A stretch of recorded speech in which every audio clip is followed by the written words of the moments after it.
Inovasi tidak hanya lahir dari teknologi, tapi juga dari empati. Yuk kita simak bagaimana penerapan design thinking pada proyek interdisipliner di Praxis High School. Baik, proyek interdisipliner adalah kegiatan siswa level 11 di Praxis, di mana siswa membentuk satu kelompok menyelesaikan suatu permasalahan yang nyata. Setiap siswa dibolehkan memilih peran masing-masing sesuai dengan minat dan bakatnya. Kegiatan ini dimulai dengan memahami kebutuhan pengguna.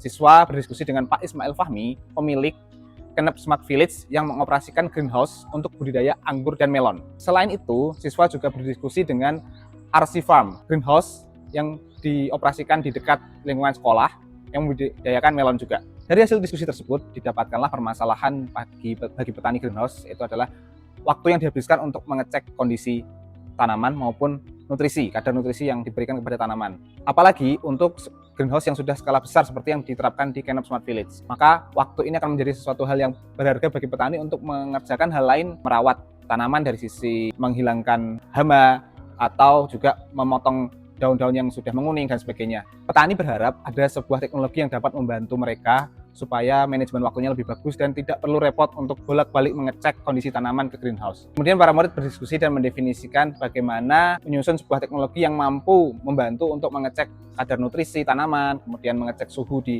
greenhouse, kemudian mengecek parameter-parameter lain seperti pH dan sebagainya. Lalu mereka juga mendefinisikan kira-kira action apa yang harus dilakukan dari teknologi tersebut selain mengecek dan juga mampu membantu menyesuaikan nutrisi sesuai yang dibutuhkan. Nah, tahapan ini di dalam proses design thinking disebut dengan define atau mendefinisikan masalah. Tahapan selanjutnya yaitu ideate, mengumpulkan ide-ide terkait pemecahan masalahnya. Tadi sudah disampaikan masalahnya, kemudian dicari bagaimana sih ide-ide apa sih yang bisa diterapkan. Di sini mengaplikasikan proses kreatif atau aspek art di dalam pendekatan STEM. Aspek art ini atau proses kreatif ini digunakan untuk mencari berbagai kemungkinan yang masuk untuk menyelesaikan masalah tersebut.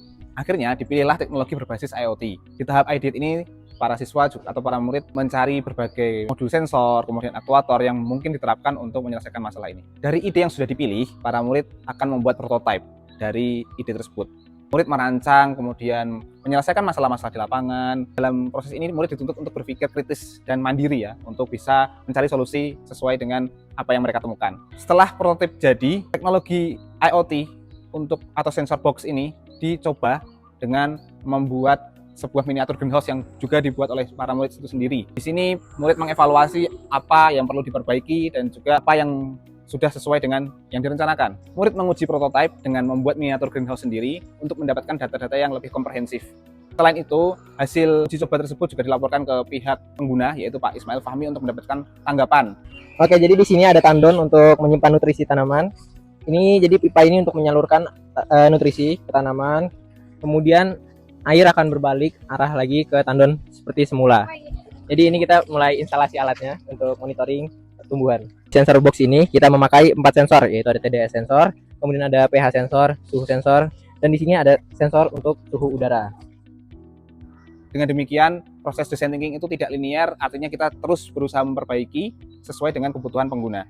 Dalam proyek interdisipliner ini, murid mampu merancang solusi dengan pendekatan yang terstruktur. Demikianlah praktek design thinking dalam pendekatan STEAM.